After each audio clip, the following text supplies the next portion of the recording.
Welcome, friends, to another Wednesday Fireside Chat for the Dorset Church on November 4th. We welcomed you with Handel's Water Music this evening, and I have another special announcement, a special introduction for you.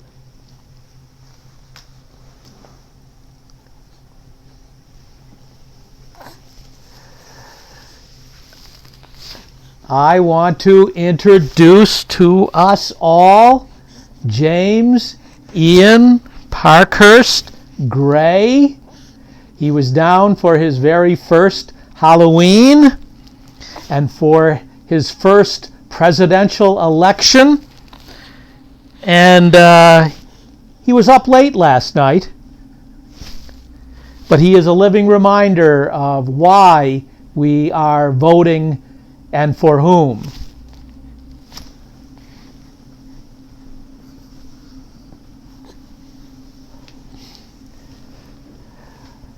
And so I want to begin our devotions from a book of prayers by Father Michael Quoist, and a portion of his poem prayer entitled, "I Would Like to Rise Very High." I would like to rise very high, Lord, above my city, above the world, above time. I would like to purify my glance and borrow your eyes. I would then see the universe, humanity, history as God sees them. I would see in the prodigious transformation of matter, in the perpetual seething of life, your great body that is born of the breath of the Spirit. I would understand that everything is linked together, that all is but a single movement of the whole of humanity and of the whole universe toward the Trinity, in you and by you, O Lord. I would understand that nothing is secular, neither things nor people nor events, but that on the contrary, everything has been made sacred in the origin by God. And I would understand that my life, an imperceptible breath in this great whole, is an indispensable treasure in the Father's plan. Then, falling on my knees, I would admire the mystery of this world, which, in spite of the innumerable and hateful snags of sin, is a long throb of love toward love eternal. I would like to rise very high, Lord, above my city, above the world, above time. I would like to purify my glance and borrow your eyes.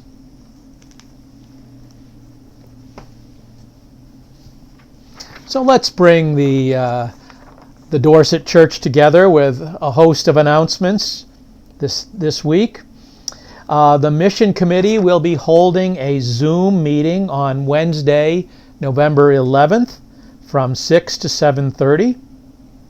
This coming weekend, Saturday, is the food sale and the alternative gift fair, an outdoor alternative gift fair featuring items from our Serve Market in conjunction with the fall food sale. And it will be held under tents in the parking lot, and it looks like it's going to be exquisite weather this coming Saturday, November 7th from 8:30 until 1. Call Derry Dickinson or Linda O'Leary if you have any questions or any offerings to help. Coming up soon through the Interfaith Council is our holiday online auction, and we need your help. We're holding an online auction this year to benefit the Emergency Needs Fund of the Interfaith Council. And if you have any items, any crafts, any gift certificates that you would like to donate from local businesses, that would be an exquisite thing to put on auction for us to raise this crucial money as the winter season gets colder. The auction will take place from November 12th through the 23rd, so we'll have ample days to look at the auctions and make our bids. Coming up this Thursday at 7 p.m. is the Thursday night Facebook choir sing, and the Dorset Barbecue Quartet will be singing. You can find it on our YouTube channel at www.dorsetchurch.org. We are resuming our Bible studies. I have had to move it from Thursday evening to Wednesday evening so as not to conflict with the filming of our Sunday morning video worship. So this will begin November 4th from 5 until 7 in the vestry. Please bring your own Bible and plan to bring your masks and to sign in for tracing. The deacons will be having a meeting on Zoom on Wednesday, November 4th, also from 5 until 7. And it's not too early to start soliciting from all of you the names of your beloved loved ones who have passed away, so that we can include them in our all-church memorial service on Sunday, November 22nd, where we will read their names from our memorial list and light a candle in their memory. Call the office if you want to add your names to the memorial list. I want to go back over the previous month of October for a number of highlights from my Hindsight newsletter.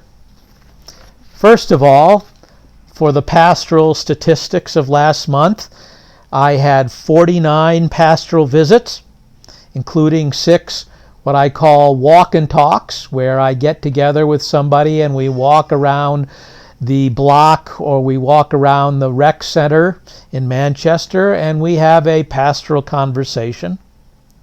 Last month, I was able to do my very first hospital visit since the pandemic began. There were 2 office counseling situations. They took place in the church library, thanks to our new HEPA filter. There were 9 meetings, 8 of them on Zoom, and there were 8 teaching groups, including 4 Friday morning phone prayer groups.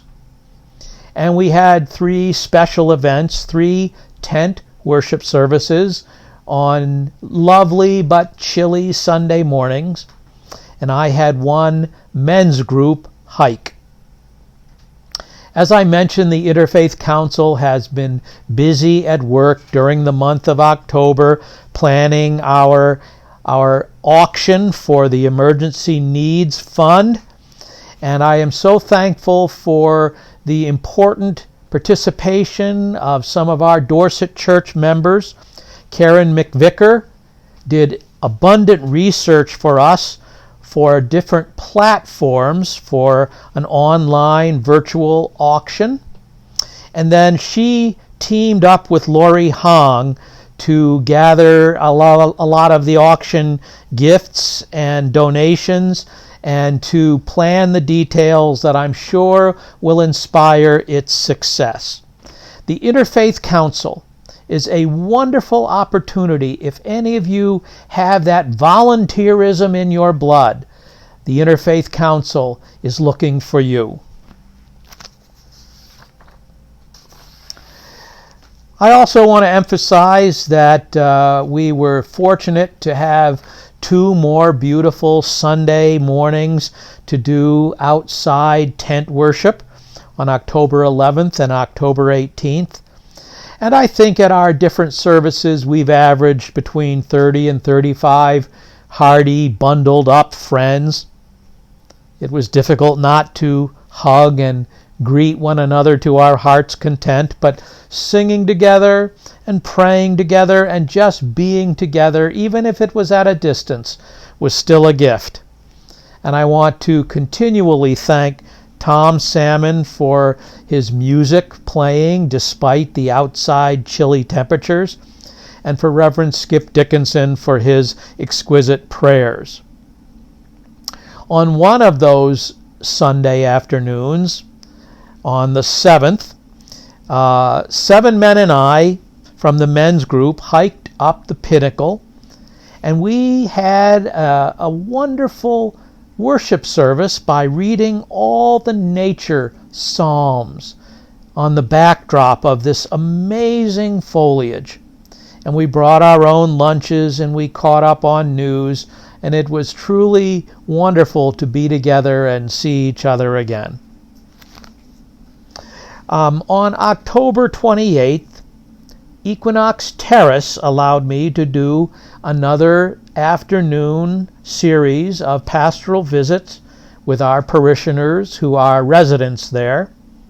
And the Terrace has organized a marvelous scheme. They place me in a pleasant and sanitized room, and I sit there for a couple of hours while the staff brings in our dear church residents, one at a time.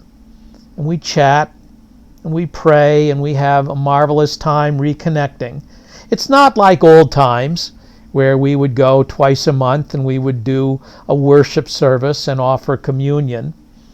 But it is still an opportunity to reach out in pastoral care to our church members who live there, and I was warmed to find out that they are showing to about 24 attendees our weekly video worship on their large screen and in their activities room.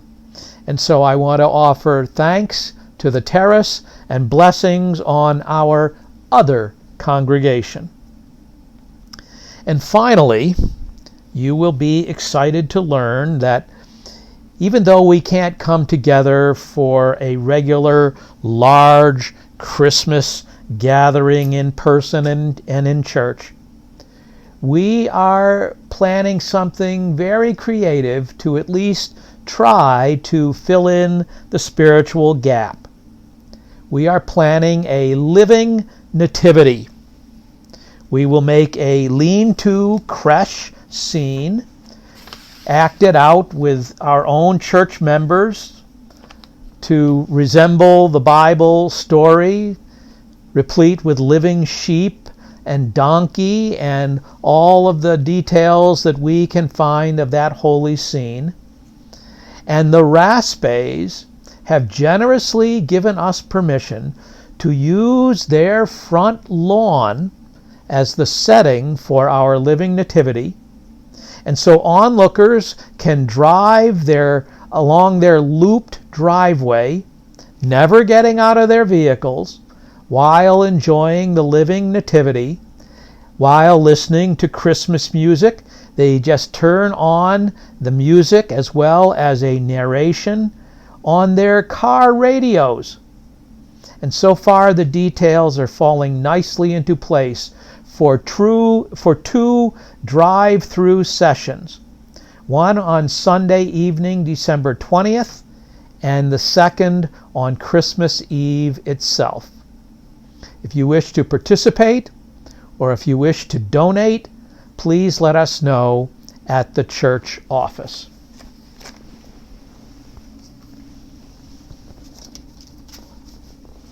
And I want to share with us this evening a homily for our fireside chat. Long ago, the name Chandler was bestowed upon the local candle maker. The name Smith was bestowed upon the local blacksmith. The name Cooper was given to the local barrel maker. Archer, baker, brewer, clerk, cook, mason, potter, tailor, weaver, cartwright, and gardener. Once upon a time, people lived up to their name by their expertise. But in our current society, we have seen a major decline in the respect for expertise. This pandemic has highlighted that decline. For example, the other day Esther and I were scolded in a store because we were wearing our masks. The fellow said for everyone around him to hear, "The COVID virus is so small that your masks are useless." And then in a loud voice he spouted information about micron sizes and mask fabrication. Now, we were wearing our masks because it is simply the rule in Vermont. Experts think we should, and we trust those experts. But I had to admit I knew nothing about microns and COVID science, so I asked my son, who was a biology major in college, and I asked my son-in-law, who was a physician, and they gave me greater expert opinion. Yes, the COVID virus is exceedingly small when it is isolated under a microscope, but as soon as it becomes airborne, it attaches to vapor, mostly water, and immediately becomes many, many times larger, and most masks easily filter out airborne COVID, and the masks are very effective. Basically, this fellow in the store had learned a little bit of knowledge and exaggerated it into his own sense of expertise, while at the same time dismissing the expertise of others with years of training and experience and certification, and all to endanger others and themselves. The Gallup pollsters recently researched this decline of American trust in expertise. They noted that in decades past, doctors, judges, clergy, teachers used to be figures of authority in communities. But all those professions are seeing a decline in respect nowadays. And climate change, health care, the pandemic, policing, vaccinations, evolution, homeschooling, these are just a few of the contemporary issues where expert advice is demeaned and pseudo-expertise is exaggerated. Now, friends, to be sure, there are lots of good reasons to question authority. More and more we are encouraged to take personal responsibility for our own health, our finances, our own education. And that whole blossoming industry of DIY has made many homeowners into skilled carpenters and gardeners and landscapers. And in a democracy, questioning authority is our freedom, and we have a national heritage of it. And let's face it, there are many people nowadays who present themselves as experts on TV or radio or in politics, but they are shysters. God didn't make us lemmings. God gave us brains. And as the great Protestant theologian Robert McAfee Brown once said, loving God with all one's mind means asking good questions. But researchers dug deeper into the problem of devaluing expertise, and they found a disturbing thing. When faced by certifiable experts and confronted with verifiable scientific data, people with differing opinions seldom changed their minds. They held tenaciously onto their less informed opinions and their inaccuracies. In other words, they could not be persuaded. The growing inflexibility of people to change their minds and adjust their point of view has enormous spiritual and religious implications. Where is the role of conversion and confession in all of this? What of virtues like humility, discipleship, love, and trust? How does one who cannot be persuaded dwell in relationship with others who have differing points of view? And underlying all this, I think, is a spiritual dysfunction, a dysfunction of authority. And in this regard, Jesus offers keen insights about the kind of authority that is faithful, an insight that has uncanny resemblance to what we are seeing and hearing nowadays. In Matthew 23, Jesus says, "The scribes and the Pharisees sit on the seat of Moses, the seat of honor and respect. Therefore, do what they teach and follow it. But do not do what they do, for they do not practice what they teach. They attach heavy burdens to their teachings and lay them on others. Meanwhile, they themselves take it easy. They do things so that others may see and idolize them, and sit in the places of honor and love their popularity." And Jesus concludes, "The greatest among you will be a servant, and all who exalt themselves will be humbled, and all who humble themselves will be exalted." Friends, expertise is not found in just opinions.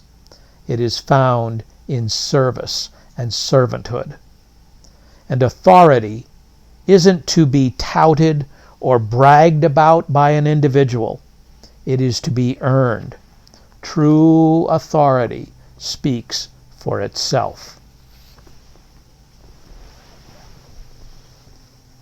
And so I want to conclude with another prayer poem by Father Michael Quoist. The bricklayer laid a brick on a bed of cement. Then with a precise stroke of his trowel spread another layer, and without a by your leave laid another brick. The foundations grew visibly. The building rose tall and strong to shelter all people. I thought, Lord, of that poor brick buried in the darkness at the base of that big building. No one sees it, but it accomplishes its task, and the other bricks need it.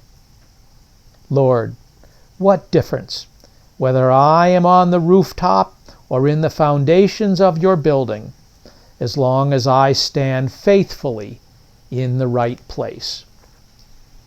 May God bless us all, and we'll see you next week. Amen.